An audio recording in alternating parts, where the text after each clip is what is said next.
السلام علیکم، وعلیکم السلام ورحمۃ کیسے ہیں آپ؟ اللہ. الحمدللہ بخیر ہوں. آپ کا اسم گرامی؟ میرا نام حق نواز ہے. اچھا مفتی صاحب، یہ بتائیے گا کہ آج ماشاءاللہ یہ بک فیئر کا سیکنڈ ڈے، دوسرا دن ہے، تو آپ نے یہاں پر آ کے وزٹ کیا اور لوگوں کو دیکھا اور پڑھا، اب تک آپ کو کیا محسوس ہو رہا ہے کہ لوگ کتابیں خرید رہے ہیں یا کتاب پڑھنے کا رجحان ختم ہو چکا ہے؟ جی الحمدللہ میں اس وقت ہال نمبر 1 میں موجود ہوں اور میں 3 بجے سے یہاں آیا ہوں. ہال نمبر 1 2 3 تینوں میں کافی دیر سے گھوم رہا ہوں اور حال دیکھ رہا ہوں اور کافی ساری کتابیں میں نے خود بھی خریدی. اور جس طرح ایک ہمارا یہ ذہن بنتا جا رہا ہے کہ لوگ کتاب بینی سے دور جا رہے ہیں، لیکن حقیقت یہ ہے کہ یہاں چھوٹے چھوٹے بچے آ رہے ہیں، ان کے ہاتھوں میں کتابیں ہیں اور وہ کتاب لے رہے ہیں. تو اس سے اس طرح کے انعقاد سے یہ معلوم ہو رہا ہے کہ ایکسپو اور اس طرح کی جو بک فیئر ہے ان کا انعقاد ہونا چاہیے، اور اس سے ہماری نئی نسل میں کتاب پڑھنے کا رجحان جو ہے وہ کم نہیں ہو رہا بلکہ بڑھتا جا رہا ہے. اور الحمدللہ دیکھ کر خوشی ہو رہی ہے کہ مرد، عورت، بچے، جوان، بوڑھے سب جو ہے یہاں موجود ہیں اور کتاب خرید رہے ہیں الحمدللہ. اچھا ماشاءاللہ، ہم 2 دنوں سے دیکھیں ہیں، جمعرات اور جمعے سے کہ مدارس کے طلبہ بہت زیادہ آ رہے ہیں. تو آپ کو کیا لگتا ہے کہ پہلے ہم دیکھتے ہیں مدارس کے طلبہ صرف نصاب تک محدود ہوتے تھے، اب غیر نصابی کتابیں میں خرید رہے ہیں، تو ان کو آپ کیا کہنا چاہیں گے؟ جی الحمدللہ مدارس کے طلبہ پہلے بھی نصابی کتابوں کے علاوہ بھی کافی مطالعہ کیا کرتے تھے. ایسی کوئی بات نہیں، میں خود مدرسے کا پڑھا ہوا ہوں اور الحمدللہ غیر نصابی کتابوں کا کافی مطالعہ ہے. لیکن یہ اس طرح کے بک فیئر وغیرہ کا انعقاد اور اب ہونے کے بعد مدارس کے طلبہ کا اس میں رجحان ایک خوش آئین اقدام ہے، اور ان کے آئندہ مستقبل کے حوالے سے ہمیں یہ نظر آ رہا ہے کہ انشاءاللہ مدارس کے طلبہ بھی حضر سے متعلق جو چیلنجز ہے اور ان سے متعلق جو کتب ہے ان کو بھی انشاءاللہ ان کا مطالعہ کریں گے اور اس کو نبرد آزما ہونے کی انشاءاللہ وہ اپنے اندر صلاحیت پیدا کریں گے انشاءاللہ. اچھا، آپ کیا کہنا چاہیں گے آج کے دور میں ایک طالب علم کو کون سی کتاب مطالعہ کرنی چاہیے؟ کوئی ایسی کتاب ہو کسی موضوع پر؟ دیکھیں، یہ تو ہر آدمی کا اپنا ذوق ہوتا ہے کہ اس نے کس موضوع پر پڑھنا ہے.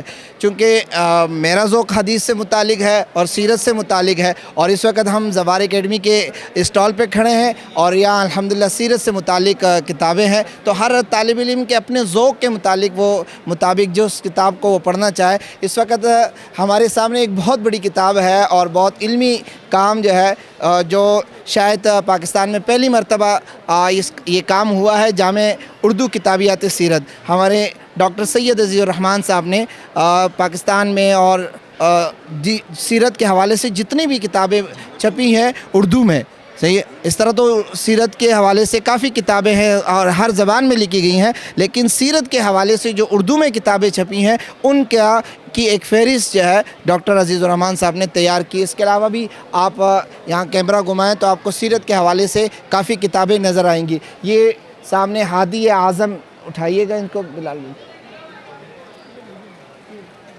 یہ ہادی اعظم، یہ ڈاکٹر عزیز الرحمان صاحب کے والد صاحب ہیں سید فضل الرحمان، ان کی کتاب ہے اور سیرت کے حوالے سے ایک بہترین اور جامع کتاب ہے اور صدارتی ایوارڈ بھی لے چکی ہے یہ کتاب. تو اپنا موضوع تو سیرت کا ہے اور حدیث کا ہے، تو اس لیے ہم تو طلبہ سے یہی کہیں گے کہ اس حوالے سے مطالعہ کریں، باقی جس کا جو ذوق ہے تو وہ اس حوالے سے مطالعہ کرے.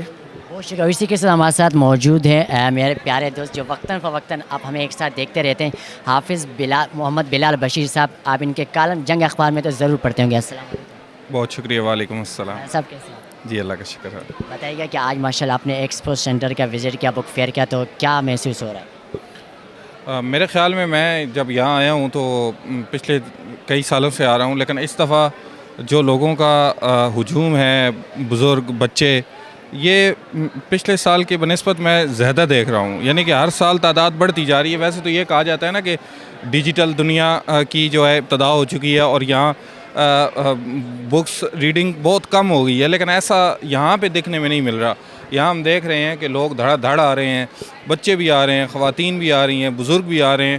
بلکہ میں نے پچھلے ہال 2 میں دیکھا ہے کہ ایک تقریباً 90 ابو بزرگ تھے اور بالکل وہ یعنی کہ بہت ضعیف تھے، لیکن وہ کتاب کو اتنی قریب سے اور ایک چھوٹا سا بچہ میں نے دیکھا ہے کہ وہ کتابیں اپنی دلچسپی سے یعنی کہ بچوں سے لے کر بزرگوں تک، یعنی 100 سال کی عمر تک یہاں پہ لوگ موجود ہیں. تو ہم یہ کہہ سکتے ہیں کہ کراچی جو ہے وہ اگر مصروف ترین شہر ہے کراچی جو ہے وہ ایک ڈیجیٹل شہر ہے. کراچی پاکستان میں سب سے آگے، ڈیجیٹل دنیا میں سب سے آگے ہے. تو میں یہ سمجھتا ہوں کہ وہ کتب بینی میں بھی سب سے آگے ہیں.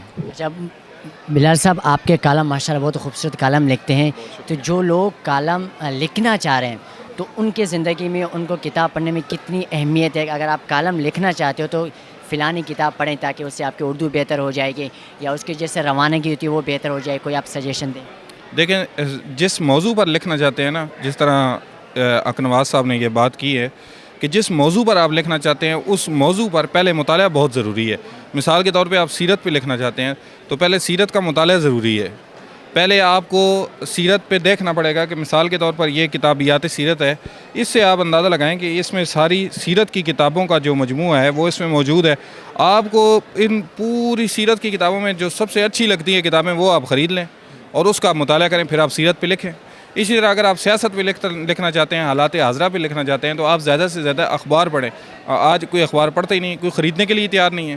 تو اخبار پڑھیں گے تو حالات حاضرہ معلوم ہوں گے نا آپ کو. آپ تجزیے پڑھیں، تبصرے پڑھیں، اور انٹرنیشنل سطح پہ جو لوگ لکھ رہے ہیں ان کا مطالعہ کریں. اگر آپ جو ہے وہ اسی طرح تاریخ بھی لکھنا چاہتے ہیں تو تاریخ کا پہلے مطالعہ کریں.